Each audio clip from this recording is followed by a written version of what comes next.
Hey guys, welcome back to another episode. This is Sisters and Chats with me, Jade. And me, Paige. Okay, so I really wanted to be getting into this topic for a while, but girl standards and expectations, where do they come from? Who creates this? And like, can girls really demand what they want?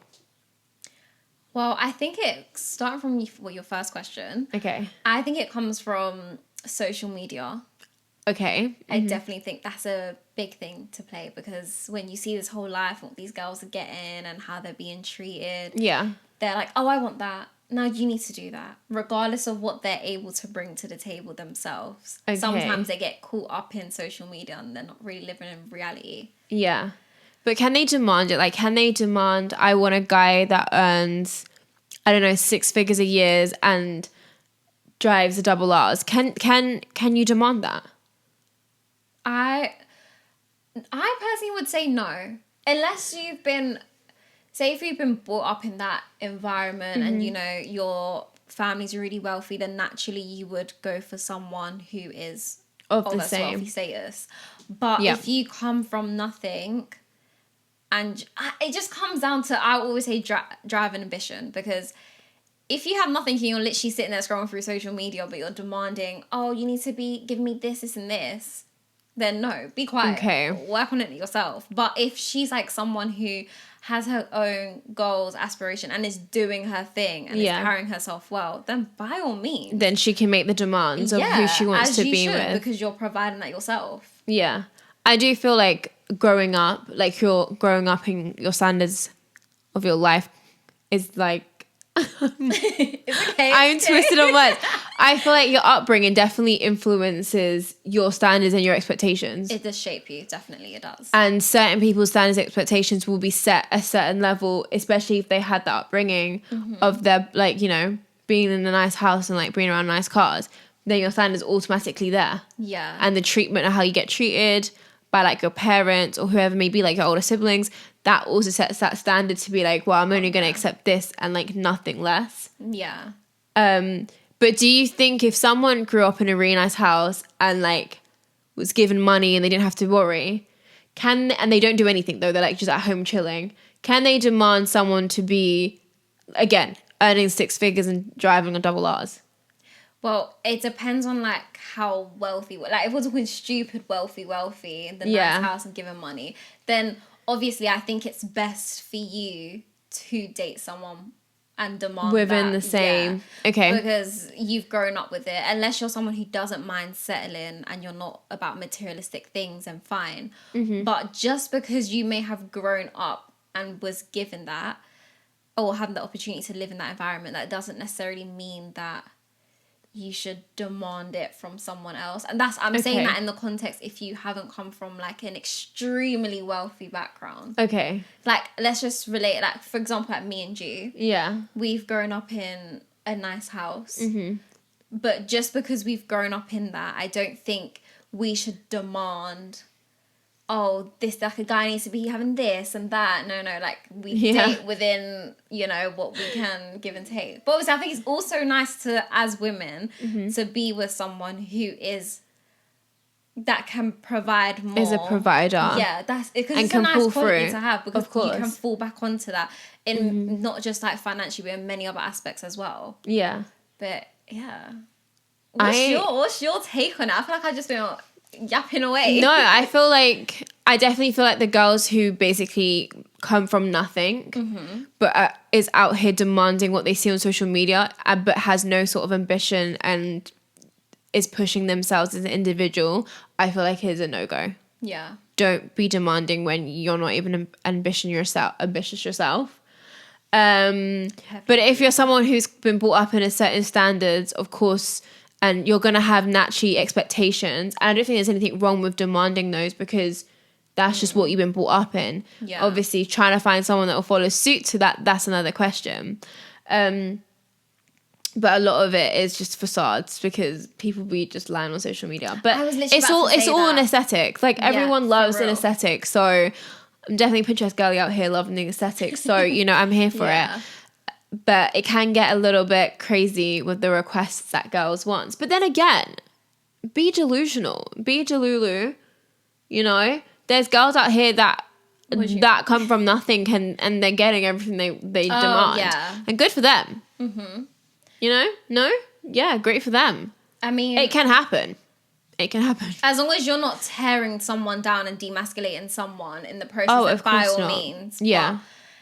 But back on your point of like social media being a facade, it's ridiculous how fake social media is. Like it's not spoken about enough. Like it really isn't, because you see, like, for example, a guy driving a nice car.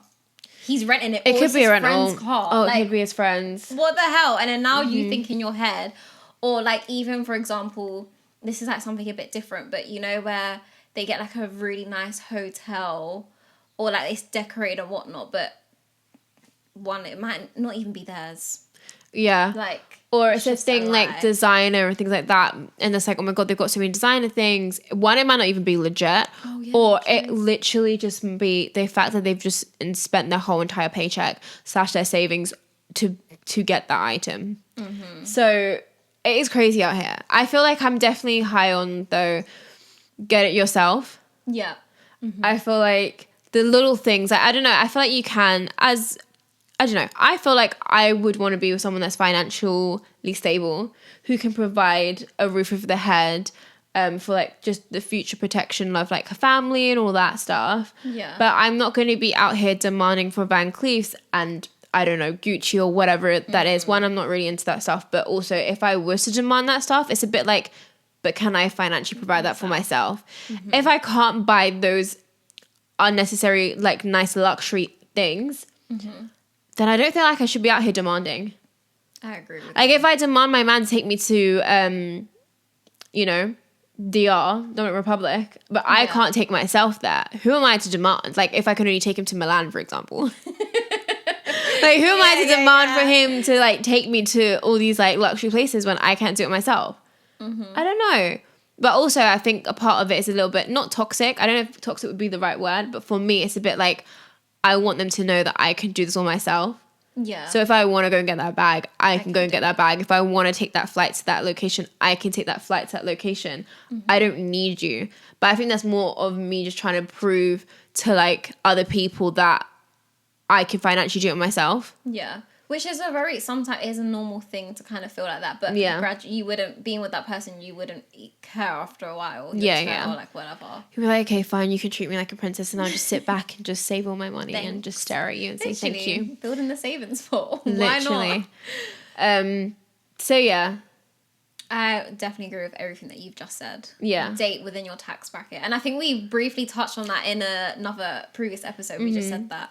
But yeah. But girls, if you want to reach above your tax bracket, do it. In a healthy way. Without tearing someone Yeah, down. of course. Don't tear other people down and make them feel really, like, low about themselves and their position they're in life and all that stuff. Don't do that. That's horrible. No one needs to be doing things like that. We all just know. But if you are a girl who knows you like certain things and has certain expectations and standards, then for all means, do what you got to do. Get what you got to get. So you can live how you want to live. So, yeah. Cool. I'm going to read something out. So, let's go. Girl. So, the girl I'm dating for 3 months slept with someone on holiday. Oh my gosh. What the hell? What the hell? What the hell? Okay, so right, let's get into this one. I've been seeing this girl for 3 months. Plus, we've been seeing each other weekly and speaking every day. She recently went on holiday, and I noticed a difference in our communication for about 5 days. 5 days. Holiday romance is calling. When I asked her if she had been sleeping with someone that she had planned to meet before she met me. Wait, let me rewind. When I asked her, she said, when I asked her, she said she's been sleeping with someone that she planned to meet before she met me. So clearly this holiday romance was planned prior to them seeing each other. So she already had that booked. That trip was obviously booked. That guy was booked. And then so happened she was talking to a guy for 3 months in her hometown. Okay. We've not had the committed conversation, but we yet haven't discussed it being open either. She's now saying she wants to be with me properly. I really like her, but I'm finding it hard to swallow that she's been sleeping with this guy. Any sort of advice? That is... I don't know, because some people like to be dating and sleep with other people. people. Personally, for me, I just don't understand it and don't think it makes sense. But each to their own. But she wasn't committed to him. But at the She same time, wasn't in a commitment, so technically, and they didn't have the serious conversation. They didn't have the serious conversation, nor did they have the conversation about being open. So then there again, there was no clarification. But why are these things that we need to talk about? If you are dating someone for 3 months, why do we need to say, oh, by the way, we're not sleeping with other people? Like, no, it should just, for me, I think that's common sense, no? Yes, but then does this generation be, just because you're talking to one person, are you really talking to that one person? I'm so sorry. Are you, just because you're texting that one person every day, does that mean you're only texting that one person every day? No. In this generation, you'll be texting more than one person. Yeah, but you'll be seeing more than that person. And you'll be sleeping with, you'll have your people that you have your list for what they're good at. Yeah, but 3 and what they months, do for you. we're not talking about weeks here. 3 months. Like, just deep it. Like, just put yourself in that situation. Say if you was dating someone for 3 months. Yeah. And you found out that had happened. I'm out the door. For me personally. Yeah, I would be out the door, especially because she's confirmed that she already had this prior set up. So this trip was already planned. This guy was ready, booked and ready to go for them to have their holiday romance. And then she just so happened to come across a guy in her hometown and was basically falling for him. And then she's done her deed in whatever country. Now she's like, actually, okay, I want us to take this serious. No. By the way, this is what's happened. I'm so But sorry. the thing is, at least she's open about it. Yeah, good on her for being open and honest about it. But if he was going to do that, I think you should have made that clear from the jump that, by the way, when we're dating, just to let you know, whilst we date, I am going to talk to other people. I think that's important to do. No? But maybe she really liked this guy. Then go and be with, because then you have that emotional, the guy that she wants to be serious with, or the guy that she slept with. But either one. Just saying, I just feel like she shouldn't have done that. She shouldn't have, no. If she was talking to that guy, the realism of the situation, if she was talking to, she obviously had a plan set up, her holiday romance ready, set to go.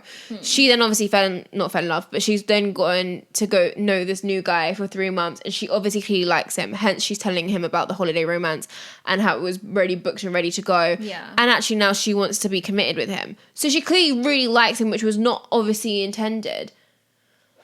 But at the same time, it's bang out of order that you knew, and then you kind of like went quiet on him, and he then questioned like, "Hey, where have you gone?"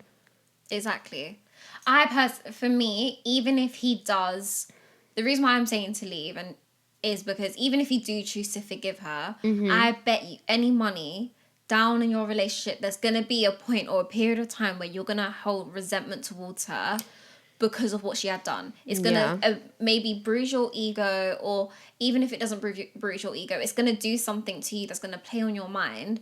And you'll be like, no, you actually slept with someone. And then your communication was whack for 5 days. And I had to kind of get you to tell me. And this was all pre-planned. It's like, okay, what else are you pre-planning? Exactly. Yeah, I do feel like it's definitely a messy start. It is. Like, if you were really into me and we were talking for 3 months... why would you still go on that holiday, and why would you still see that guy? You should have not. Yeah. You shouldn't have not proceeded with it, especially if we were seeing each other weekly and talking to each other every single day. Go on your holiday trip, but just don't see that guy and sleep with him. Yeah. Especially when you have me, but then you want me because you now come back and said, I want this to be serious. Like, I want a commitment. I guess it's just another reminder, guys, in this generation, have that conversation. Get that clarification. Know where you're at. Are we open and we're just dating and doing whatever? No. Or are we in a commitment here? Commitment to marriage or whatever you want to call it. Are we exclusively dating? Just let me know. Yeah. Have that conversation so this situation doesn't occur. Yeah. So yeah, I would say cut it. Yeah. Cut it off. Because it is messy. It's a messy start. No one wants a messy start. Yeah. But anyways, guys, let us know what you think as well in the comments. But thanks for tuning in with another episode today, guys. Please like, comment, share, and subscribe to our channel. And for our audio listeners, can you please leave us a review and give us a follow? Until next week. Bye, guys.